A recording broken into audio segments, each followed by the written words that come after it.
Hello दोस्तों, नमस्कार। फिर से हम लोग एक नया पाठ लेकर के आए हैं। वैदिक काल। वैदिक काल की जानकारी वेदों से प्राप्त होती है। ब्राह्मण साहित्य में वेद सबसे पुराना है। वेद का शाब्दिक अर्थ है जानना। वैदिक साहित्य के संस्थापक आर्य थे। आर्य शब्द संस्कृत भाषा से लिया गया है, जो भाषाई समूह का पर्याप्त होने के साथ साथ, थोड़ा सा बड़ा कर लेते हैं, साथ साथ श्रेष्ठ अभिजात्य व स्वतंत्र स्थिति को दर्शाता है। वैदिक संस्कृति ग्रामीण संस्कृति थी। आर्यों को लिपि की जानकारी न होने के कारण वेद श्रवण परंपरा द्वारा पीढ़ी दर पीढ़ी पहुंचाए जाते थे। ठीक है, तो भैया सिंधु घाटी की सभ्यता जो थी वो क्या थी? नगरीय सभ्यता थी, और आर्य सभ्यता जो है ग्रामीण संस्कृति थी। इनको लिपि का ज्ञान नहीं था, इसलिए वेदों को श्रुति भी कहा जाता है।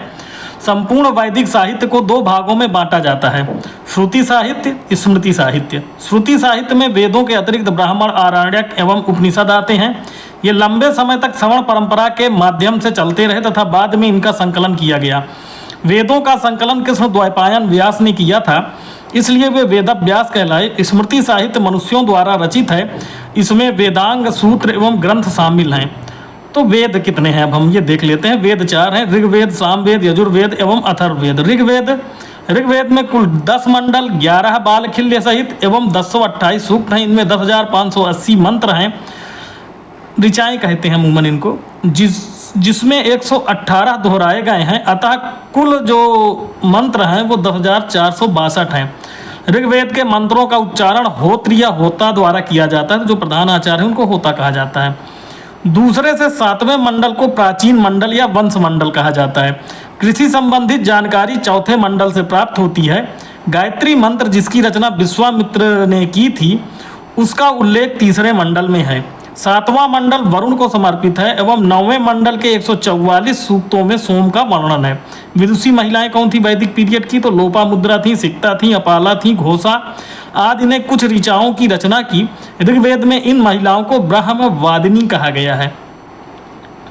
तो स्कॉलर्स थी ये सब। 10वें मंडल जो सबसे बाद का है कि पुरुष सूक्त में चारों वर्ण, पुरोहित, राजन, वैश्य एवं शूद्र का वर्णन है।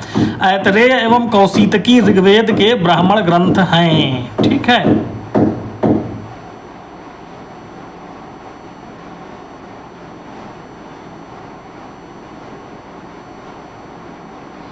ब्राह्मण ग्रंथ हैं।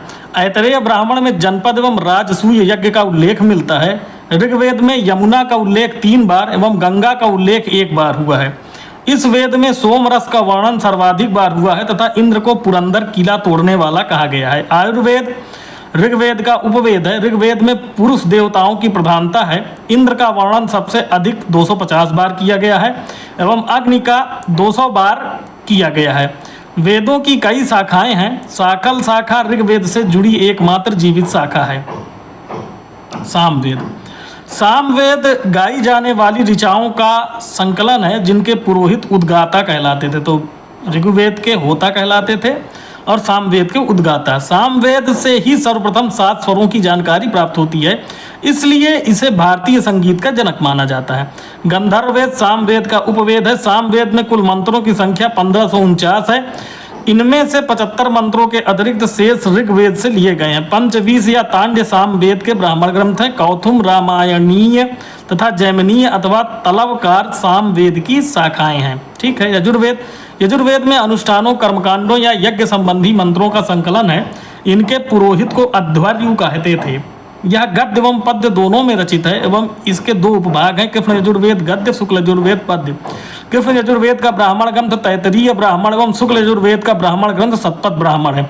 यजुर्वेद का उपवेद धनुर्वेद है। ठीक है। शतपथ ब्राह्मण में कृषि एवं सिंचाई का उल्लेख मिलता है। अथर्ववेद चौथा एवं अंतिम वेद है, जिसकी रचना अथर्वा ऋषि ने की थी। अथर्ववेद के मंत्र रोगनाशक, जादू टोना, विवाह, गीत आदि से संबंधित हैं। इसका उपवेद अर्थवेद है। अथर्ववेद का कोई आरण्यक ग्रंथ नहीं है। ठीक है, इसको पूरा पढ़ ही लेते हैं एक बार, फिर नीचे आते हैं फैक्ट्स में। अथर्ववेद में ही गोत्र शब्द का उल्लेख सर्वप्रथम बार मिलता है। वही गोत्र किसका क्या गोत्र है? अथर्ववेद में पुरोहित को ब्रह्म या ब्रह्मा कहते थे। इसी वेद में सभा और समित को प्रजापति की 2 पुत्रियां कहा गया है। चांदी एवं गन्ने का सर्वप्रथम उल्लेख अथर्ववेद में ही मिलता है। अथर्ववेद की शाखाएं सौनक और पैपलाद हैं। अब इसको छोटा करके हम एक बार पढ़ लेते हैं। ऋग्वेद के जो वेद हैं, ऋग्वेद के पुरोहित को होत्री कहा जाता था, होता। उपवेद इसका आयुर्वेद है। ब्राह्मण ग्रंथ इसका ऐतरेय कौशितकी है और उपनिषद ऐतरेय और कौशितकी है, कौशितकी। सामवेद के पुरोहित को उद्गाता कहा जाता था। इसका उपवेद गंधर्व वेद है। इसके ब्राह्मण ग्रंथ जैमिनीय तांडे हैं। इसके उपनिषद छांदोग्य उपनिषद जैमिनीय उपनिषद है। यजुर्वेद के पुरोहित को अध्वर्यु कहा जाता था। इसका उपवेद धनुर्वेद है। ठीक है। इसके ब्राह्मण ग्रंथ शतपथ तैतरीय है। कठोपनिषद बृहदारण्यक और ईशोपनिषद इसके उपनिषद हैं। अथर्ववेद के पुरोहित को ब्रह्मा कहा जाता था। इसका उपवेद अर्थवेद है तथा इसका ब्राह्मण ग्रंथ गोपथ है। और इसके उपनिषद क्या है? मुंडकोपनिषद, प्रश्नोपनिषद और मांडुक्य उपनिषद। आरण्यक ऋषियों द्वारा जंगलों में की जाने वाली रचनाओं को आरण्यक कहते थे। ये दार्शनिक रहस्यों से परिपूर्ण हैं। आरण्यकों की संख्या 7 है। ये ज्ञान मार्ग एवं कर्म मार्ग के बीच सेतु का कार्य करते हैं। इनके नाम ब्राह्मण ग्रंथों से जुड़े हैं, जैसे कि ऐतरेय, बृहदारण्यक, कौशितकी, शतपथ। अथर्ववेद का अपना कोई आरण्यक ग्रंथ नहीं है। ठीक है। उपनिषद।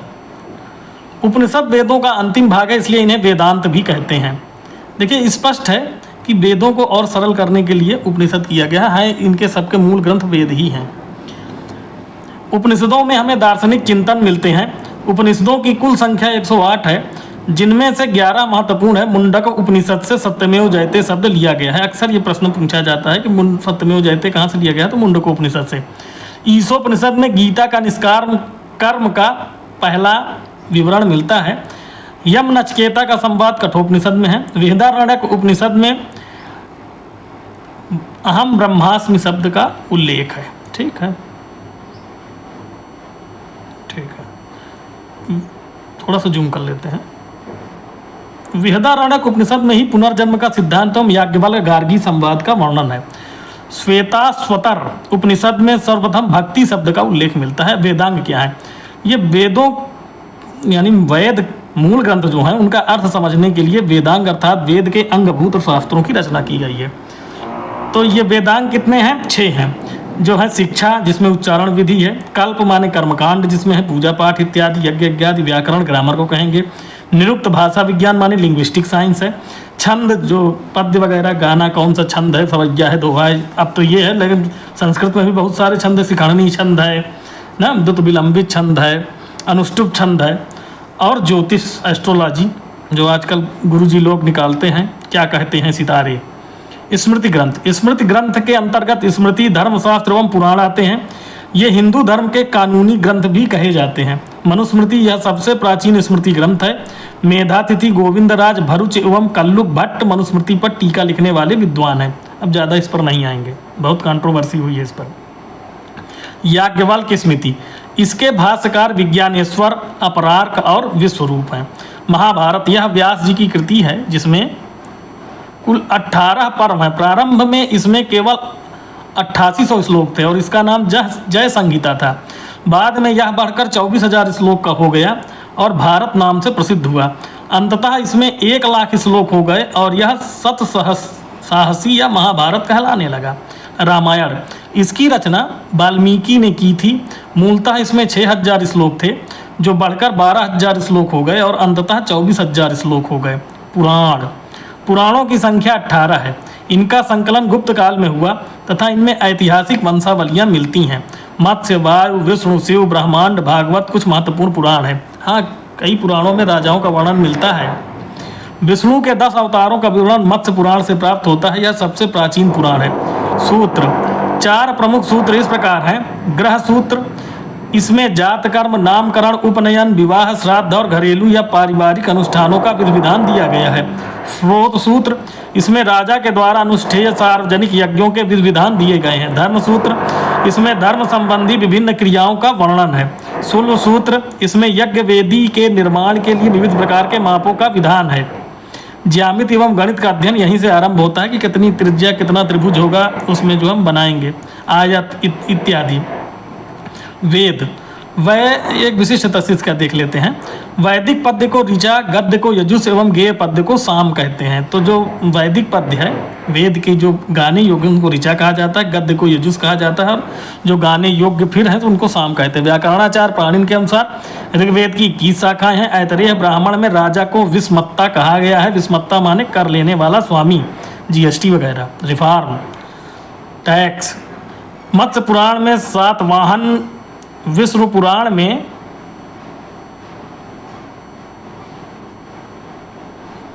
मौर्य वंश एवं वायु पुराण में गुप्त वंश। तो विष्णु पुराण में मौर्य वंश और वायु पुराण में गुप्त वंश का वर्णन है। वेदत्रयी, इसमें ऋग्वेद, सामवेद एवं यजुर्वेद शामिल हैं। प्रश्नानत्रयी, इसमें ब्रह्मसूत्र, भगवद गीता एवं उपनिषद, मुख्य रूप से 10 उपनिषद शामिल हैं। तो ऋग्वैदिक काल ये 1500 से 1000 ईसा वर्ष पूर्व तक इसका काल निर्धारण किया गया है। आर्यों का आगमन एवं विस्तार। तो आर्यों के आगमन के विषय में विद्वान एक मत नहीं है। आर्यों के आगमन के संदर्भ में मैक्स मूलर का मत सर्वमान्य है। इनके अनुसार आर्यों का मूल स्थान मध्य एशिया था। इसकी पुष्टि जीव विज्ञानियों ने भी की है। M17 नामक आनुवांशिक संकेत मध्य एशिया के 40% से अधिक लोगों में पाया जाता है, जो कि दिल्ली के 35% से अधिक हिंदी भाषी लोगों में भी मिला। इस आधार पर जीव वैज्ञानिकों ने यह निष्कर्ष निकाला कि आर्य मध्य एशिया से आए। तो मैक्स मूलर महोदय का कथन ही सर्वमान्य है कि यह मध्य एशिया से, सेंट्रल एशिया, अरे वही जितने कजाकिस्तान, तुर्कमेनिस्तान, उज्बेकिस्तान, ये सब हैं बीच मध्य एशिया से, वहीं से ये लोग आए हैं। अब इस पर बहुत सारे विद्वानों ने अपना अपना विचार दिया। जैसे संपूर्णानंद जी ने कहा कि ये सप्त सैंधव प्रदेश से आए हैं। पेंका और हर्ट महोदय ने जर्मनी माना है इनका मूल निवास स्थान आर्यों का। दयानंद सरस्वती जी ने तिब्बत माना है। मैक्स मूलर एवं रीड महोदय ने मध्य एशिया माना है। बाल गंगाधर तिलक जी उत्तरी ध्रुव माने हैं। गंगानाथ झा जी ने ब्रह्मदेश माना है। अब आर्यों का विस्तार देख लेते हैं। ये जो है उत्तर में हिमालय तक थे, पश्चिम में अफगानिस्तान तक थे इनका विस्तार, और पूर्व में यमुना नदी तक इनका विस्तार था, तथा दक्षिण में यमुना नदी के समानांतर ये रहते थे। ऋग्वेद के नदी सूक्त 10वें मंडल में 21 नदियों का वर्णन है।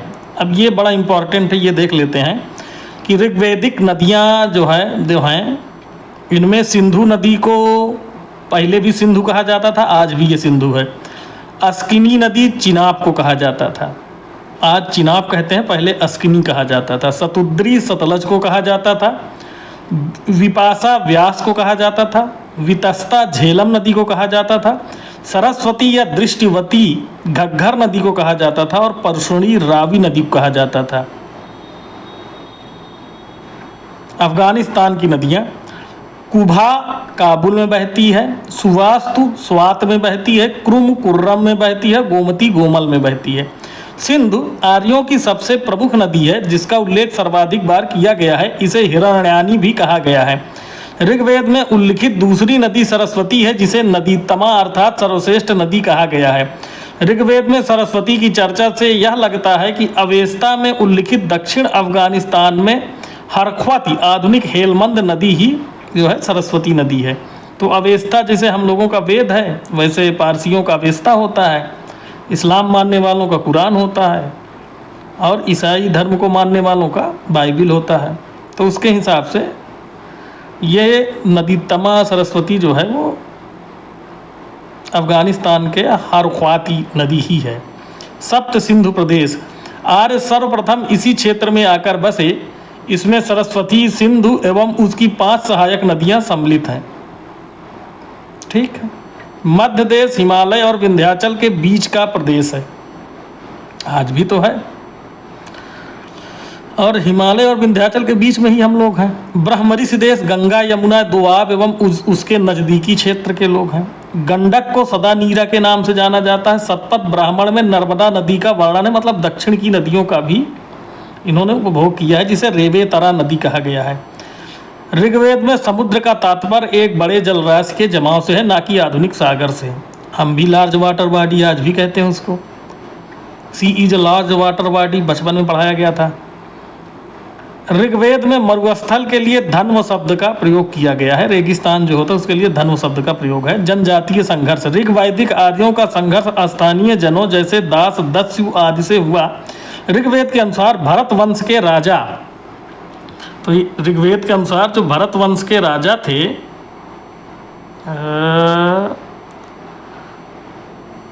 दिवोदास ने संबर को हराया। तो भरत वंश के जो राजा थे दिवोदास ने संबर को हराया। यहाँ दास शब्द दिवोदास के नाम में लगता है।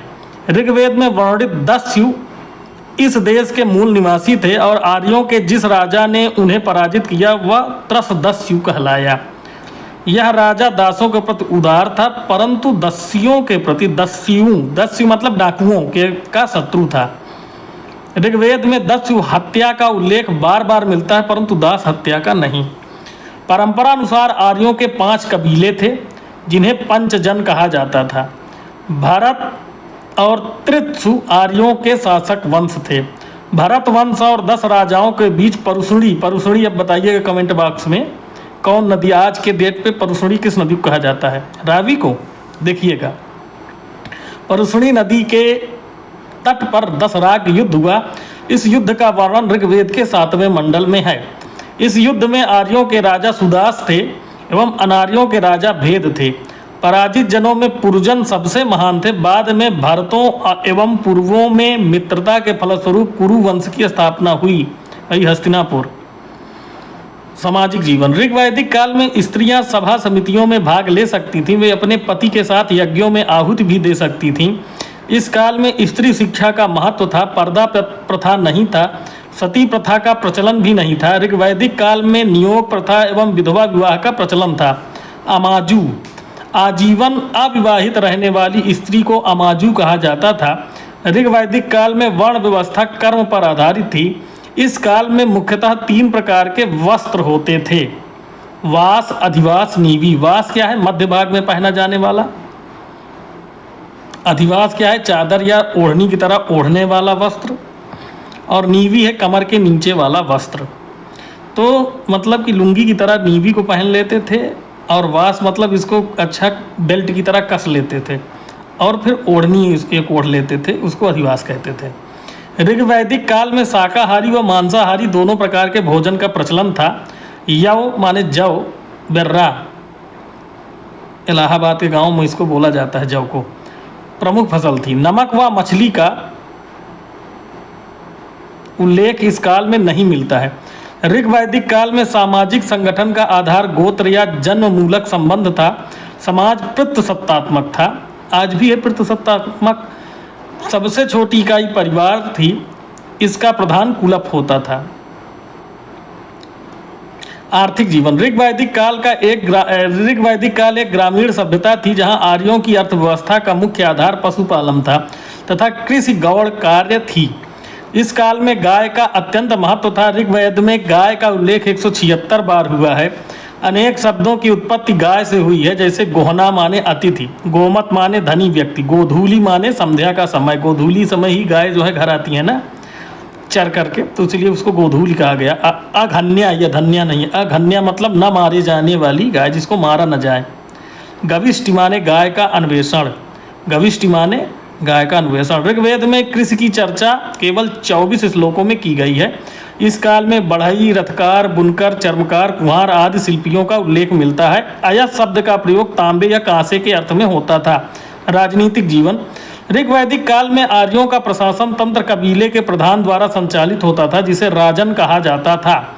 अनेक कुल प्रधान कुलप मिलकर ग्राम प्रधान ग्रामीणी व अनेक ग्राम मिलकर विष और अनेक विष वही प्रधान विस्पति और अनेक विष मिलकर जन मतलब प्रधान राजन का निर्माण करते थे।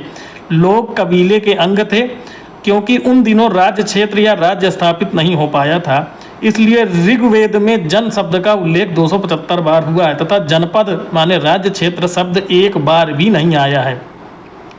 समिति के प्रमुख को ईशान कहते थे। ऋग्वैदिक कबीलों या कुलों के आधार पर कई संगठन थे, जैसे सभा, समिति, विदत, गण। ये संगठन विचार विमर्श करते थे तथा सैनिक एवं धार्मिक कार्य देखते थे।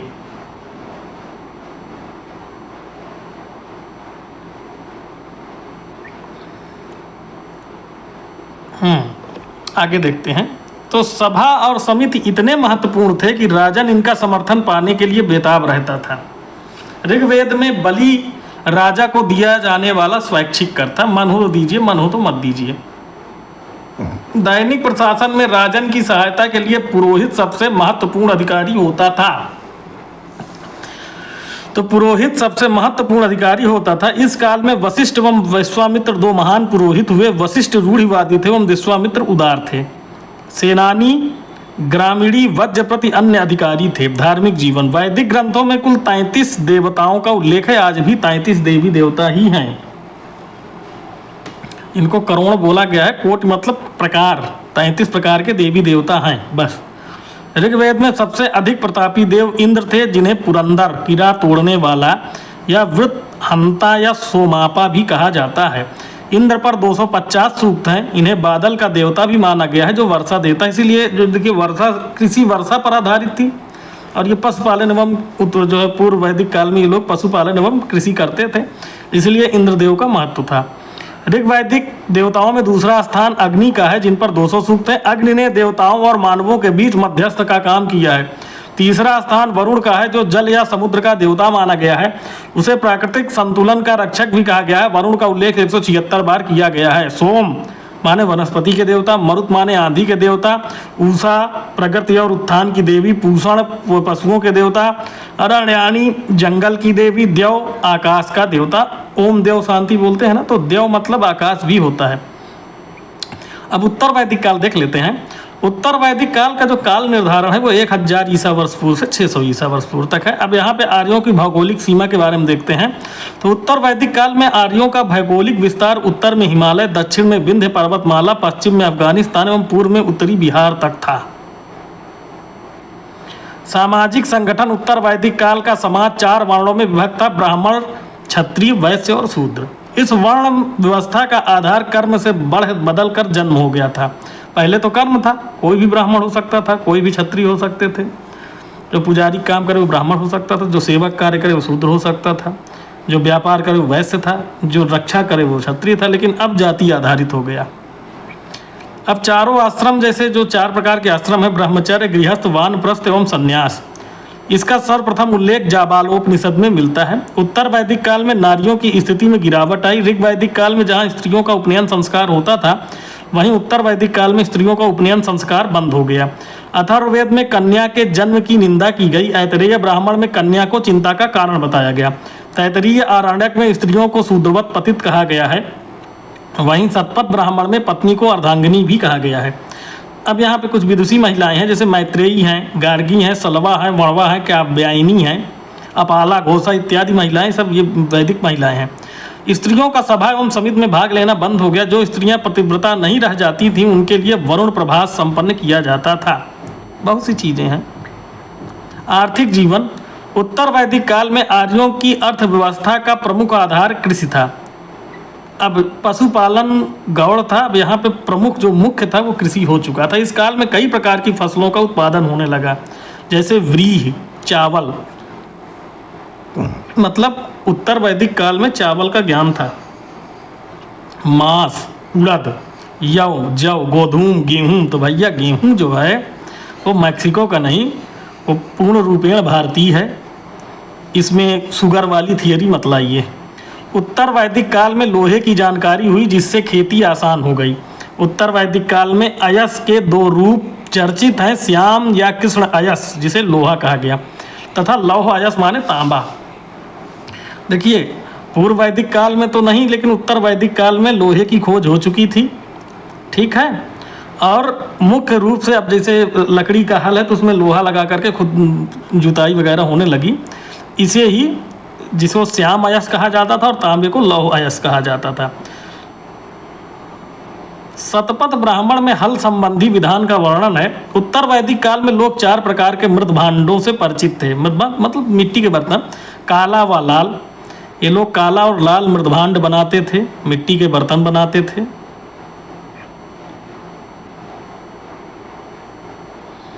काली पालिशदार चित्रित धूसर और लाल मृद भांड। तो काली पालिशदार एक मृद भांड बढ़िया पालिश करके बनाते थे। चित्रित धूसर या धूसर रंग का जो है पेंटिंग करके बनाते थे और लाल रंग का मृदभांड बनाते थे।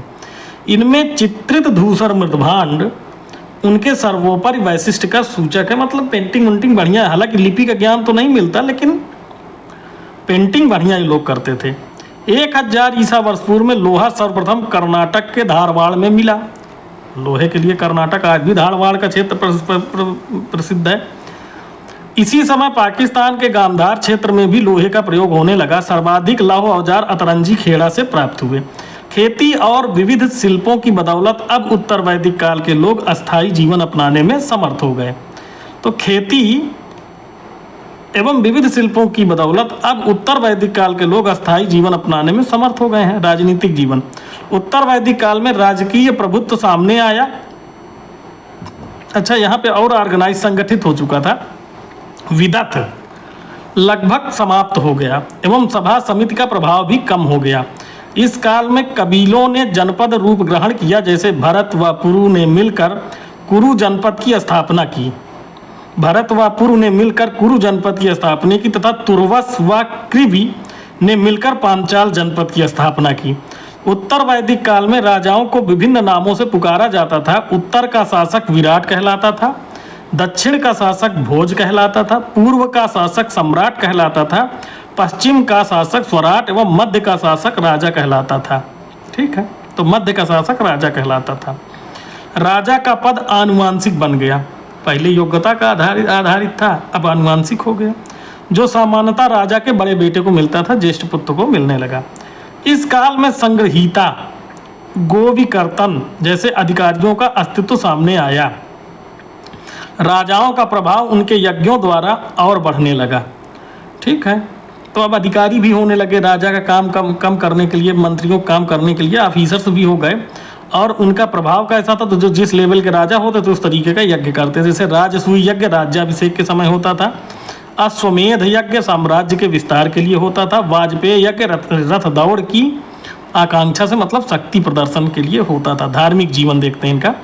उत्तर वैदिक काल में धर्म कर्मकांड आधारित हो गया। इस काल के महत्वपूर्ण देवता प्रजापति यानी ब्रह्मा जी थे, शिव माने रुद्र जी थे और नारायण विष्णु भगवान थे। ठीक है, पूफन जो ऋग्वैदिक काल में पशुओं के देवता थे, अब शूद्रों के देवता हो गए। अभी भी पूषा देव का नाम लिया जाता है, मैं कई जगह सुना भी हूँ। इस काल में गृहस्थों के लिए पंच महायज्ञ भी होने लगा। देखिए, पंच महायज्ञ में क्या है, ब्रह्म यज्ञ ऋषियों के प्रति कृतज्ञता की जाती थी, देव यज्ञ देवताओं के प्रति कृतज्ञता, पितृ यज्ञ पितरों के प्रति कृतज्ञता, अतिथि यज्ञ अतिथियों के प्रति कृतज्ञता और भूत यज्ञ समस्त जीवों के प्रति कृतज्ञता। जाबालोपनिषद में चारों आश्रम का उल्लेख एक साथ मिलता है। उत्तर वैदिक काल में ही षड दर्शन का उदय हुआ। सांख्य दर्शन कपिल मुनि बनाए थे, प्रतिपादक हैं इसके सांख्य दर्शन के। योग दर्शन के पतंजलि जी हैं। न्याय दर्शन गौतम ऋषि हैं। वैशेषिक दर्शन कणाद मुनि हैं। पूर्व मीमांसा जैमिनी का, उत्तर मीमांसा बादरायण का। 16 संस्कार। उत्तर वैदिक काल में 16 संस्कार काफी लोकप्रिय हुए। तो कौन कौन संस्कार हैं भैया? 16। गर्भाधान, गर्भ से पूर्व जो अभी भी होता है, पतरी उतरी भर जाती है अपने प्रयागराज के क्षेत्र में। पुंसवन, सीमांतोन्नयन, जात कर्म, नामकरण। तो जात कर्म के पूर्व 3 संस्कार हैं ये, पुंसवन और सीमांतोन्नयन। अब जात कर्म, फिर उनका नामकरण, फिर निष्क्रमण। ठीक है, मतलब चीज़ें दिखलाना, निष्क्रमण बाहर ले जाना कमरे से, अन्नप्राशन, पसनी वगैरह, चूड़ा कर्म, कर्णछेदन, विद्यारंभ, उपनयन, वेदारंभ, केशांत, समावर्तन, विवाह एवं अंत्येष्टि। तो मतलब विवाह से पूर्व 14 संस्कार हैं और विवाह के बाद का तो कोई संस्कार भैया, कोई संस्कार नहीं, सिर्फ अंत्येष्टि ही है। ठीक है, हाँ, इसमें उपनयन संस्कार एक महत्वपूर्ण संस्कार था जो शूद्रों को छोड़कर शेष तीनों वर्णों के लिए था। ब्राह्मण, क्षत्रिय एवं वैश्य के बच्चों का उपनयन संस्कार तो ब्राह्मण का 8 वर्ष में, क्षत्रिय का 11 वर्ष में तथा वैश्य का 12 वर्ष की अवस्था में होता था। बालक इस संस्कार के बाद द्विज माने दोबारा जन्म लेने वाले कहलाते थे। ठीक है,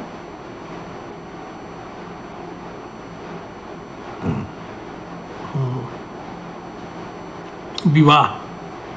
अब विवाह भी 2 प्रकार का था।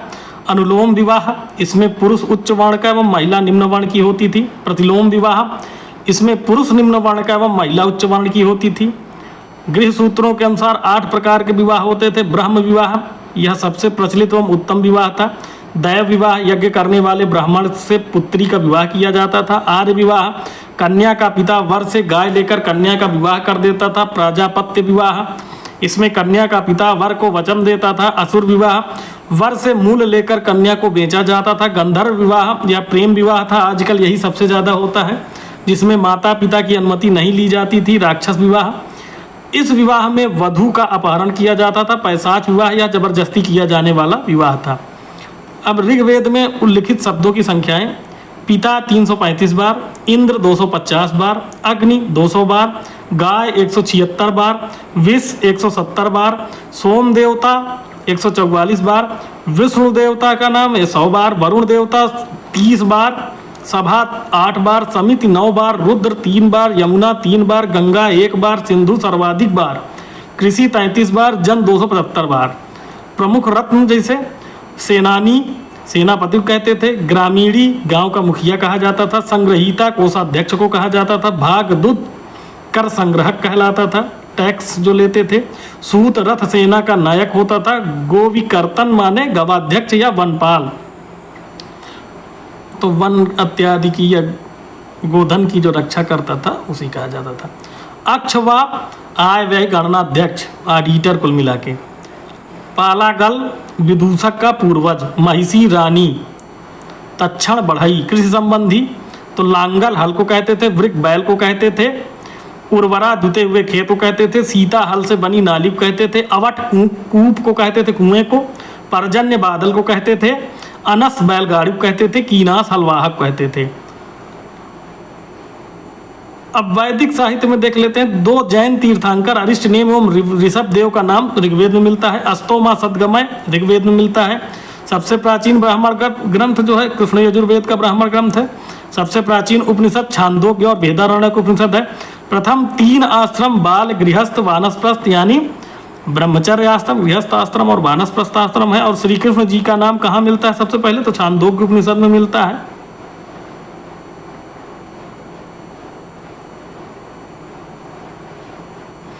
चारों आश्रम का सर्वप्रथम उल्लेख कहाँ मिलता है? तो जाबालोपनिषद में मिलता है। पुनर्जन्म का सर्वप्रथम उल्लेख शतपथ ब्राह्मण ग्रंथ में मिलता है। बृहदारण्यक उपनिषद में मिलता है। गीता से पहले कर्मयोग ईशोपनिषद में मिला है। भरत कबीले का सर्वप्रथम उल्लेख ऋग्वेद में है। ऋग्वैदिक काल के सर्वप्रथम देवता इंद्र हैं। उत्तर वैदिक काल के सर्वप्रमुख देवता प्रजापति हैं, ब्रह्मा जी। राजसूय यज्ञ का सर्वप्रथम उल्लेख ऐतरेय ब्राह्मण में है। ऋग्वैदिक काल में सर्वाधिक प्रयुक्त होने वाली धातु अयस, कांस्य या तांबा है। ऋग्वैदिक काल की सर्वाधिक स्तुत्य नदी सिंधु है। ऋग्वेद की सबसे पवित्र नदी सरस्वती है। चारों वर्ण का सर्वप्रथम उल्लेख ऐतरेय ब्राह्मण ग्रंथ में मिलता है। याज्ञवल्क्य गार्गी संवाद कहाँ पे है? तो बृहदारण्यक उपनिषद में है। वैश्य शब्द का सर्वप्रथम प्रयोग वाजसेयनी संहिता में मिलता है। श्वेताश्वर उपनिषद समर्पित है रुद्र देवता को, मतलब भगवान शिव को। कृषि प्रक्रिया का सर्वप्रथम उल्लेख ऋग्वेद के किस मंडल में है? तो चतुर्थ मंडल में है। वहीं से खेती बाड़ी शुरू होती है, मतलब प्रधान हो जाती है। पहले पशुपालन था पूर्व वैदिक काल में, बाद में कृषि सर्वप्रमुख हो गई। तो इसी के साथ हम इस पाठ को समाप्त करते हैं। अब धर्म एवं दर्शन, जिसमें जैन धर्म, बौद्ध धर्म, दर्शन इत्यादि हम अगले वीडियो में कवर करेंगे। तब तक के लिए धन्यवाद। हमारे साथ बने रहने के लिए धन्यवाद।